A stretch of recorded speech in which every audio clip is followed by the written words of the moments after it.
香港政府嘅年金計劃啦。假設你係一位男士，60歲開始投入100萬，你每個月就可以攞到5100蚊，全年就可以攞到61200蚊，而呢個金額係可以攞到你終生為止嘅喎。哇嚇，聽落好似好唔錯，但係你要記住，呢個係一個搣本計劃。你知唔知去到第18個年頭，你仲有幾多退保價值啊？答案係0啊！去到第18個年頭，你嘅退保價值已經歸零。到時身體有乜嘢冬瓜豆腐，又或者生活上需要一啲應急錢用嘅話，你係不太可能喺呢個計劃裏面攞到任何應急錢去應付不時之需㗎。有時我哋覺得保證好似好緊要，但係如果你參與嗰個計劃，今日俾到你嘅保證收入只係僅應付到你嘅日常開支，咁10年之後呢，20年之後呢，呢個世界冇通脹嘅咩？歷史數據話俾我哋聽，通脹只會越嚟越嚴重。你有幾可見過我哋用開嘅一啲日常用品，今日嘅價錢會平過琴日㗎？如果你真係想參與香港政府嘅年金計劃，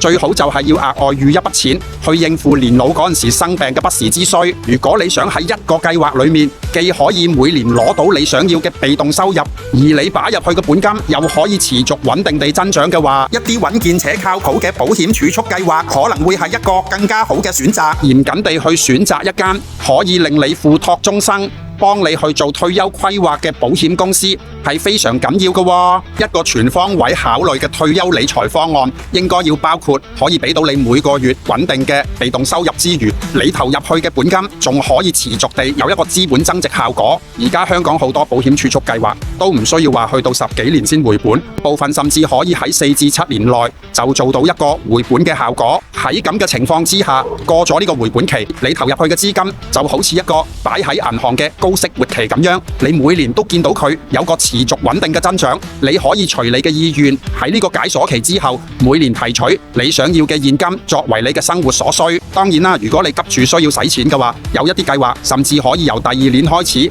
每年攞5%，攞到你終生為止。如果唔太急嘅話，由第5年開始攞，每年攞6.5%甚至更高都係可以嘅喎。睇一間保險公司是否可靠，最好睇佢過去嗰幾年佢承諾過嘅分紅派息率是否可以如承諾般咁樣派足。如果你想盡早規劃你嘅退休生活嘅話，你想盡快回本，為你嘅資金爭取最大嘅彈性，你想為自己盡快爭取到每年有一個合理可觀嘅退休被動收入嘅話，喺留言區打2628同我哋傾傾啊！我係香港尖記，期待透過我嘅出現，可以令你盡早明白資產配置及退休理財嘅重要性。